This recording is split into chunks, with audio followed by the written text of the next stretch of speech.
Today we have the third book in the Fairbourne Quartet by Madeline Hunter, The Counterfeit Mistress. To be honest, I wasn't looking forward to this novel. My main interest in it was to fit more of the pieces together for the Duke of Penthurst, who I fell for in the first novel. Something in the back of my mind told me he was going to be the good guy in the end. I suppose there are too many stiff, upper-lipped, haughty dukes in my chosen novels. I didn't find anything to like about Marielle in the first two novels.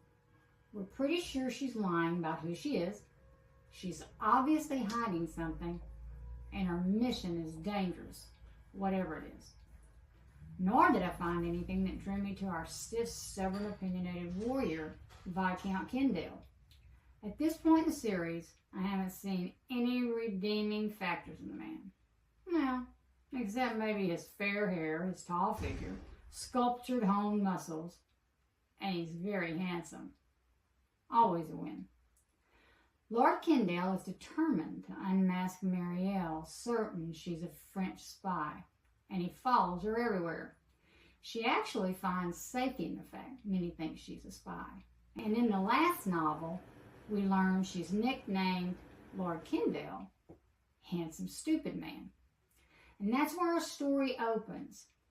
Handsome Stupid Man was following her again. On her way to pass information along to her contacts, she weaves her way around, ducking and dodging through the crowds, determined to outwit and outmaneuver him. But she soon finds that might be the worst and the last mistake she ever makes.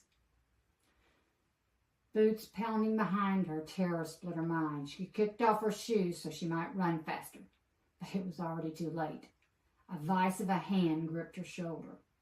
She spun and flew until her back slammed against the stones of the building flanking the alley. Pain stole her breath and darkened her sight. His arm slashed forward and up. She saw the faintest glint of metal. She twisted again, and her shawl caught the blade. The fabric deflected the knife's thrust, but it connected anyway. A line of raw pain shocked her hip.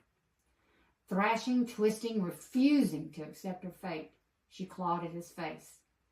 A blow landed on her head, then another on her shoulder.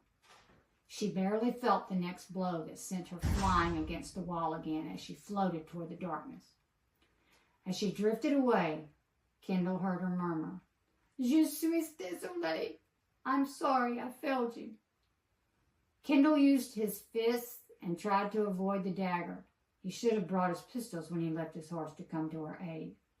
The two men thought they could win this fight when they connected with his flesh. That wound brought out the warrior in him. Primal instincts snapped alert. With a jerk, he grabbed the arm wielding the knife, twisted it around until he heard the snap of a bone. Moaning and dragging themselves away, the men took off.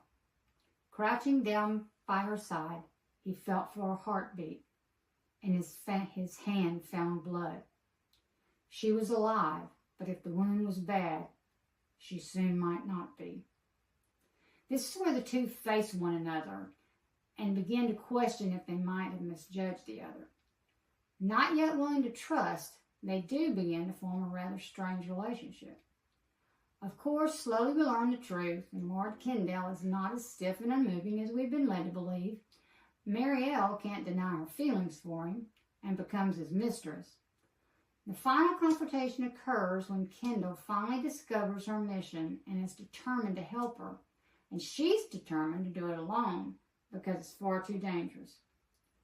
Kendall's been warned to stay away from France by Penthurst, and half the British Navy is determined to stop him from going back there to fight his own personal war. But now he must go back. His personal vendetta forgotten, but this time it's for Marielle's private war. The final confrontation is a good one, and we're thrown a bit of a curve, which is what I love about Miss Hunter's writing. The story was intriguing, and the mystery is intense. I find it more of a mystery than a romance, but Miss Hunter is good at mixing the two. This is a strong level 3 heat, and there is plenty of it, so keep that in mind. But the story's good, and I've rated it a healthy A. I think you'll enjoy it.